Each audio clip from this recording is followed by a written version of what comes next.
All right, let's talk about something fascinating.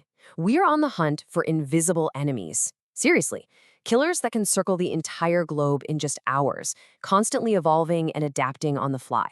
This isn't science fiction. This is the real world of high-stakes biological detective work. So this really brings up a massive question, right? And it's one that probably keeps public health officials up at night. I mean, when some new disease just pops up out of nowhere, how do you even begin to track it? How do you stop a potential catastrophe before it even gets started?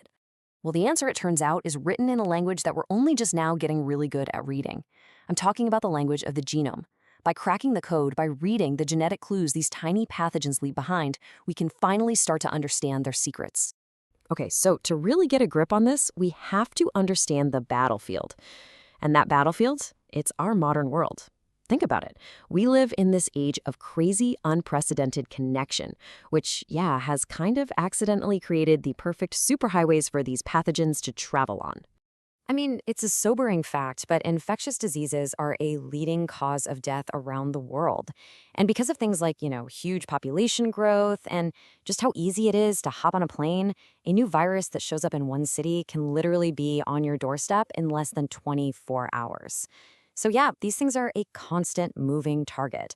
So if you're going to fight a 21st century threat, you're going to need a 21st century detective, right? And that is where this absolutely revolutionary field of science enters our story. It's completely changing our ability to fight back. We're talking about genomic epidemiology. And look, this isn't just about naming a suspect. It's about getting our hands on their entire genetic blueprint. It's like we can read their diary. We can map out their entire family tree. And this is the crucial part. We can start to predict where they're headed next. And honestly, this is a massive leap forward. Think about it this way. Traditional surveillance was kind of like trying to solve a crime with just a single, super blurry photograph. You might see a shape, a suspect, but you don't have any real intelligence. Genomic surveillance, it's like getting their entire life story, handed to you on a platter.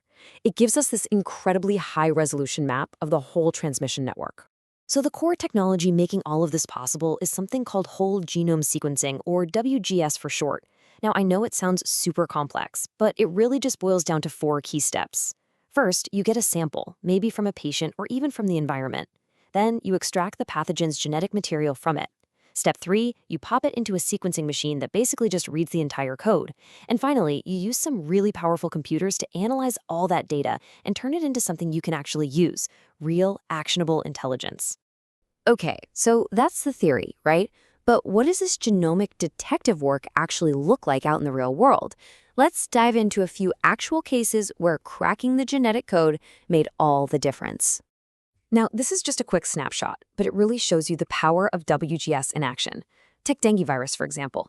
With sequencing, you can trace an outbreak all the way back to specific strains from other countries. It shows you exactly how international travel is fueling the spread. Or look at antibiotic-resistant bacteria like MRSA. WGS can pinpoint transmission linked to travel, which helps hospitals put way better infection controls in place. And for something like salmonella from contaminated food, it can help you find the source of an outbreak incredibly fast. And that saves lives, period. But to really, really see how powerful this is, let's zoom in on one specific case file. We're heading to the border region between China and Myanmar, a place where malaria has been this stubborn, persistent threat for a long time. So scientists started sequencing the malaria parasites in this specific area, and they uncovered a huge clue. They realized they weren't just dealing with random cases being imported from other places. No, they found a distinct, local genetic family of the parasite that was just sustaining itself, keeping the outbreak going from right there on the ground. And that little piece of genetic insight, it was a total game changer. It meant that public health officials could switch from this broad, kind of generic response to a super specific, geographically targeted strategy. They can now focus all their resources on eliminating that one particular lineage. We're talking about saving time, saving money, and most importantly, saving lives. But of course, just when you think you have a pathogen all figured out, it throws you a curveball, because these things are absolute masters of disguise. They are constantly changing their genetic makeup. So what is it that makes them such a moving target? Well, a huge part of the answer is their incredible ability to evolve. And I'm not just talking about tiny little mutations here and there. Sometimes they can fundamentally rewire their own genetic code by mixing and matching parts with other viruses. Just imagine this for a second. You have 2 different viruses. and they both invade the exact same host cell. Suddenly, that one cell becomes this genetic workshop. The viruses can literally start cutting and pasting sections of their genomes together. And what comes out is a brand new hybrid virus. This whole process is called recombination. And this new virus, it might have totally new, unpredictable abilities. Maybe it's way more infectious or more dangerous, or it's learned how to hide from our immune systems. And then there's this special, souped-up version of this called reassortment. We see this a lot in viruses like influenza. Here, instead of just swapping small pieces of code, they swap entire genetic segments. The best analogy is like taking two different books, ripping out all the chapters, shuffling them up, and creating a completely new, unpredictable story. This right here is exactly how new pandemic flu strains can pop up so suddenly. Okay, so when you're faced with these constantly evolving threats, the world has no choice but to evolve its defenses too. And that's what's happening. We're now in a race to build a truly global defense system. You know, the COVID-19 pandemic was, well, it was a brutal wake-up call for the entire planet, no doubt about it. But it was also a major turning point. It basically forced the world to rapidly scale up its genomic sequencing capacity, and in doing so, it created this incredible global network for tracking a virus's evolution in near real time. But look, building this global system is not easy. Not at all. There are some huge challenges. For starters, many countries just don't have the labs or the trained people to do this stuff. Then there's the whole issue of data. We need clear rules for sharing sensitive genetic data while still protecting people's privacy.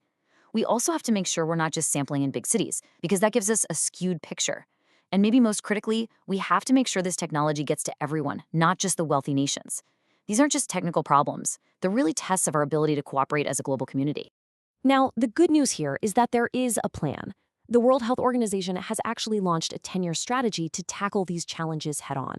The goal is pretty simple but ambitious, to make genomic surveillance a totally routine, integrated part of public health, everywhere. And this is a really critical point to remember as we wrap up. Genomic surveillance is an unbelievably powerful tool, but it is not a silver bullet.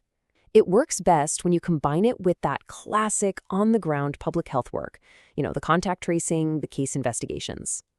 Think of it this way. Genomics gives us the high-resolution map, but you still need the detectives on the ground to actually follow the leads.